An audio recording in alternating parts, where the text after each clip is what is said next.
तर मित्रांनो, स्वागत आहे तुमचं माझ्या नवीन ब्लॉगमध्ये. तर आज मी चाललेलो आहे मामासीदे असे काम आले की माझ्या भावाचा होता पेपर, त्यामुळे मी माझ्या भावाला घेऊन चाललेलो आहे पेपरला. तो म्हणाला की मी एकटा जाणार नाही. चल म्हणलं मी पण येतो आणि एक व्हिडिओ पण होईल माझा. मित्रांनो, मामासीदे आलेले बघू शकता. हॉर्न देतोय, आता कोण बाहेर येतं बघू.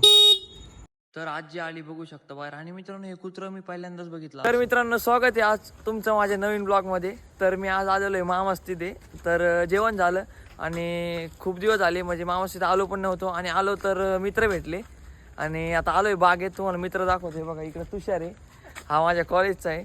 तर अथर्व पण आहे. अथर्व थांब, इकडे अथर्व, अरे पळू नका, इकडे बघा. हे बघा इकडे अथर्व आहे, आणि हा कृष्णा आटरे म्हणून आहे. हा तर माहितीच असेल तुम्हाला, फर्स्ट ब्लॉग मध्ये त्याला घेतलं होतं मी.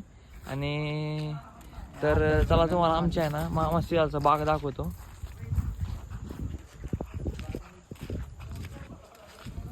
चौघ जण आलो होतो आम्ही. हे बघा इकडे कृष्णा आहे, इकडं अथर्व आणि इकडं तुषार आहे. तर कृष्णा लय लाज राहिला, ते म्हणतो मला लय लाज वाटते. काय मला कळलं नाही नेमकी काला असतोय तो. तर मित्रांनो, कॉलनीत आलेलो आहे. हे बघा मित्र, आणि इकडं कृष्णाचं घर आहे. आता वाजलेले 11:30. आम्ही गेलो होतो बागेत, येतं तुम्हाला माहिती, त्यात काही विषय नाही. तुम्ही नवीन असाल तर सबस्क्राईब करा. हे बघा इकडं आपली लहानपणाची मित्र आहेत माहिती. आम्ही कमीत कमी ना 5 वर्ष सोबत राहिलेलो आहे. त्याच्यामुळं मी इकडं आलो ना कधी पण मित्रांना भेटल्याशिवाय जात नाही. तर ब्लॉग आवडला तर नक्की सबस्क्राईब करा. धन्यवाद. तर मित्रांनो, माझ्या भावाचा पेपरचा प्रवास हा व्हिडिओ उद्या येणार आहे. तर तो पण व्हिडिओ पूर्ण बघा. आणि हे बघू शकता इकडचं, हे बघा, हे मित्रांनो माझ्या मामाचं घर आहे.